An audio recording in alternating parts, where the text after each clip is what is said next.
పుట్టుక కాదు, బ్రతుకే ఒక చరిత్ర. ఈ ఛానల్ని ఆదరిస్తూ ఈ వీడియో చూస్తున్న మీకు ధన్యవాదాలు. మీ సలహాలు సూచనలు అవసరం, మెసేజ్లో చెప్పండి. ఏ పని చిన్నది కాదు, ఏ పుట్టుక ఓటమి కాదు. నీ మనసు నిన్ను తక్కువంచనా వేస్తే నీ కష్టమే నీ శస్త్రం అవుతుంది.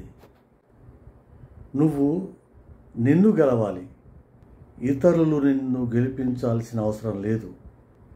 నువ్వే నీ గురువు, నువ్వే నీ శిక్షకుడు, నువ్వే నీ గమ్యం. గుర్తుపెట్టుకో, పుట్టటం కర్మ అయితే బ్రతకడం ధర్మం. కలలు చూడటం ధైర్యం అయితే అవి నిజం చేయడం విజయం. నేను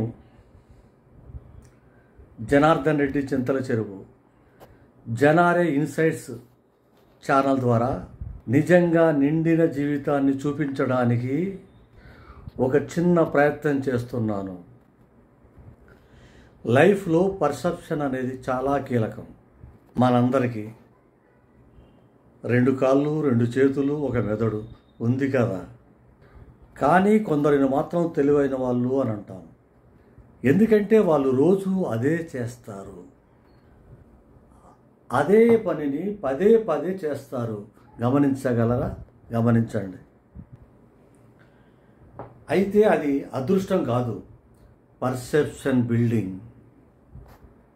వాళ్ళు మాస్టర్స్ అవుతారు, ఎందుకంటే ఆ పనిలో డెడికేషన్ ఉంటుంది కాబట్టి. ఇంకో మాట చెప్పాలి, పుట్టటం మన చేతిలో ఉండదు. ఎక్కడ పుడతామో, ఎవరికి పుడతామో అది దేవుడి నిర్ణయం. కానీ కలలు కనటం మన చేతిలోనే ఉంది కదా. అవి మన ఆలోచనలపై ఆధారపడి ఉంటాయి, విశ్వాసాలపై ఆధారపడి ఉంటాయి, ప్రయత్నంపై ఆధారపడి ఉంటాయి. నేను ఇలా పుట్టాను, నాకు అది చేత కాదు కాబట్టి నాకు సాధ్యం కాదు అని అనడం నిజంగా బుల్షిట్. నీవు పుట్టావు, అంతటితో సరిపోదు. నీ కలల కోసం నీవు నడవాలి. నీ బ్రతుకును నీవే నిర్మించుకోవాలి. ఎవరు గుర్తించకపోయినా నీ కలను నీవు గమనించు, గౌరవించు. ఎవరు అంగీకరించకపోయినా నీ విలువను నీవు గుర్తించు. అప్పుడే బ్రతుకును నీలా తీర్చిదిద్దుకోవచ్చు. ఒక్క మాట గుండెల్లో పదిలంగా పెట్టుకో, పుట్టటం కర్మ అయితే బ్రతకడం ధర్మం. కలలు కనటం ధైర్యం అయితే వాటిని నిజం చేయడం విజయం.